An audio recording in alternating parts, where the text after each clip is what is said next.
Welcome guys to our fifth video lesson for this chapter. We're going to talk today about solving quadratics by factoring. Now, a quadratic equation is a type of polynomial, a trinomial that has a degree of 2. So we're going to focus today simply on factoring quadratics. So what we're going to talk about today with solving by factoring is going to make use of two things we've done up to this point. Last section we talked about how to factor a trinomial. So we're going to do that first, and then the second thing we're going to talk about is how to solve when we have our factors. And that's going to take a look back to section 3 when we talked about the zero product property. So it's two things that we've done up to this point, so today hopefully should be a little easy. So we're going to start first. Example 1, we're going to solve this by factoring. So what I have here is an equation. N squared equals negative 3 plus 4n. So notice here the equation, I have this thing equals. So there's two things that we're going to do. One, we're going to be able to factor this. All right, now when we factor this, notice first that I have the equal sign between my n squared term and my other two terms, negative 3 plus 4n. So the first thing I want to do when I solve an equation by factoring is I want to get everything on one side. Okay, so the first thing I'm going to do is I'm going to look. I have the n squared on the left side, and I have negative 3 plus 4n on the right side. So here's my tip to you. Make sure the squared term, that means in this case the n squared is positive. So right now the n squared right here is positive. So what does that mean? That means I'm going to bring the 3 and the 4n to the left side. So to do that, first I'm going to start with the 4n. To bring it over to the other side, you have to do the opposite or inverse operation. So I'm going to subtract 4n. So it's going to give me n squared minus 4n equals negative 3. Then to get rid of the 3 or bring that to the other side, I'm going to add it. So I'm going to have n squared minus 4n plus 3 equals, and since I've taken both things away from one side, what's left over is 0. So first thing, I moved everything over to one side. And now it's equal to 0. So the next step that I'm going to do is I'm going to factor this. Okay, so I'm going to take this equation and factor it. So again, to factor, we can think about what we talked about last section. So I'm going to have, because I have n squared, I'm going to have two factors multiplied together. I have n and I have n. All right, what I want to think about are, again, factors of a times c. So what's a times c? Well, here a is 1 and c, my last term, is 3. So what is a times c? That's 3. So I want to find two factors, two numbers that multiply to 3 and add to b, where b is negative 4. So what are two numbers that multiply to positive 3 that add to negative 4? So if we think about our factors of 3, I have 1 and 3, and that's it. Okay? So I want them to multiply to positive 3 but add to negative 4. So what do my factors have to be? All right, so if you think about it, you have n minus 1 and n minus 3. If both of those being negative, if I check, n times n would give me n squared. Both of these being negative, negative 1 times negative 3 would give me positive 3. So they multiply to a positive, but these two negatives add to a negative. Okay? And since my a value is 1, remember that we put the Australian method, we'd put below, we'd have our 1 down under. All right, since it's 1, we're all good. Okay? So what I have here is n minus 1 times n minus 3 equals 0. So next thing I'm going to use is the zero product property to solve. Okay? This is the whole purpose of making it equal to 0. Using the zero product property, what I'm going to do is I'm going to take each of my factors and set them equal to 0. Because remember, blank times blank equals 0. That means one of these things is going to equal 0. So I'm going to look for, what does n have to be here? What is n minus 1? What is n going to be in order for that to be 0? And then here, n minus 3, what does n have to be here in order for it to be equal to 0? So solving, I would add 1 to this side, and I get n equals 1. And here I would add 3 to this side, and I have n equals 3. So I get two answers, n equals 1 and n equals 3. I have now solved this by factoring.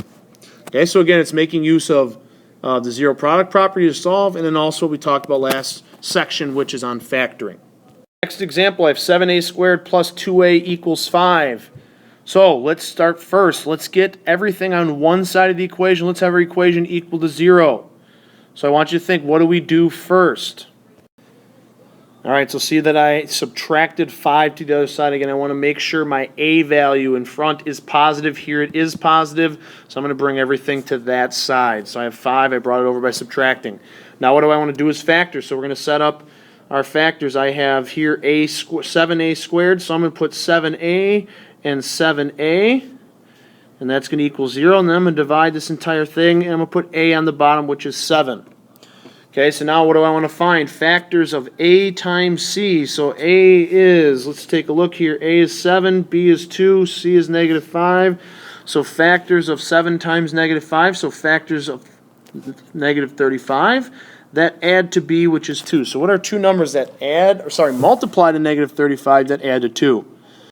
So think about it, what we have would be 7 and negative 5. Both of those would multiply to negative 35 and add to 2. So I'm going to put the plus 7 here, minus 5 here, and what I'm going to do is try and simplify by taking out a greatest common factor. So if I look at the first term, I have 7a and 7. What's common with those two? I can pull out a 7.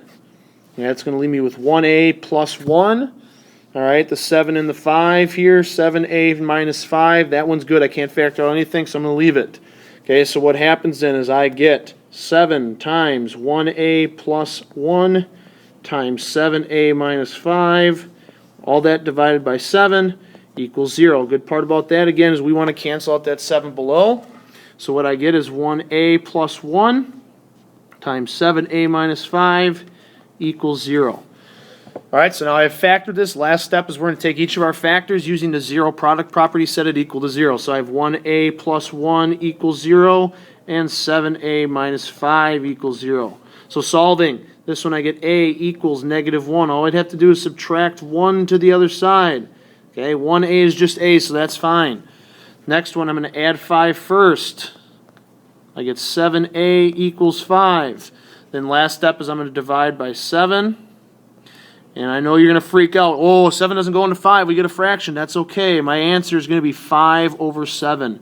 Okay, key thing here, fractions are okay.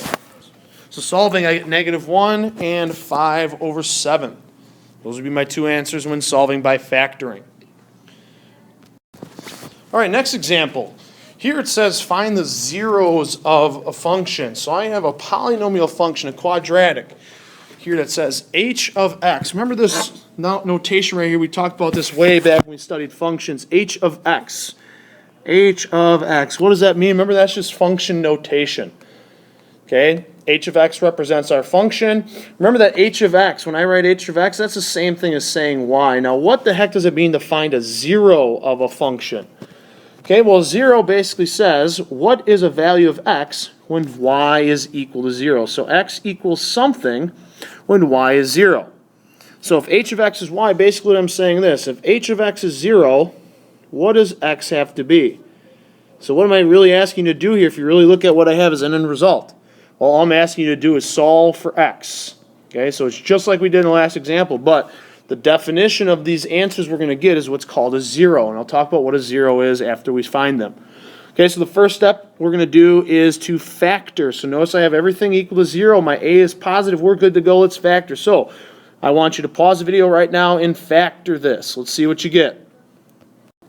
All right, let's take a look at what you have. Compare it to what I have. I have two factors, 3x minus 5 and 1x plus 1. Okay, you can see how I factored in the work provided. Now, what do I do from here? I'm basically going to solve by taking each factor and setting it equal to 0. So the first factor I have is 3x minus 5 equals 0. Now notice here the 0 is on the left side as I have it written. Doesn't make a difference. Okay. Then I have 1x plus 1 equals 0. What I'm going to do is solve each. So the first one, I'm going to add 5 here to both sides. I'm going to get 3x equals 5. Last step is to divide by 3. And I'm going to get x equals 5/3. Okay, again, a fraction, but that's okay. Next one, I'm going to subtract 1 to both sides. I get x equals negative 1. I'm going to ignore the 1 in front of the x because that's not going to change anything if I divide by 1. So I get two answers, x equals 5/3 and x equals negative 1. Okay, so these are what are called zeros of this function. So it's called a zero. Yeah, whoopsie daisies, I spelled 0 wrong, but nevertheless. So what does a 0 mean? Okay, so a 0, notice what we did here. We said that a 0 is a value of x when y is 0. So if I think of a graph, here's what a 0 is. When y is equal to 0, on your graph, y is equal to 0 is the x-axis. Okay, this is a point, remember our origin is 0, 0.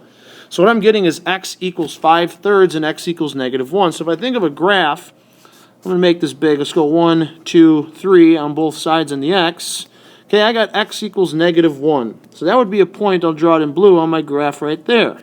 Okay, that's when x equals -1. And 5/3, well, okay, I know it's a fraction, but 5/3 is bigger than 1, but not yet 2. 6/3 would be 2. So I'm going to be a little bit less than 2 over here.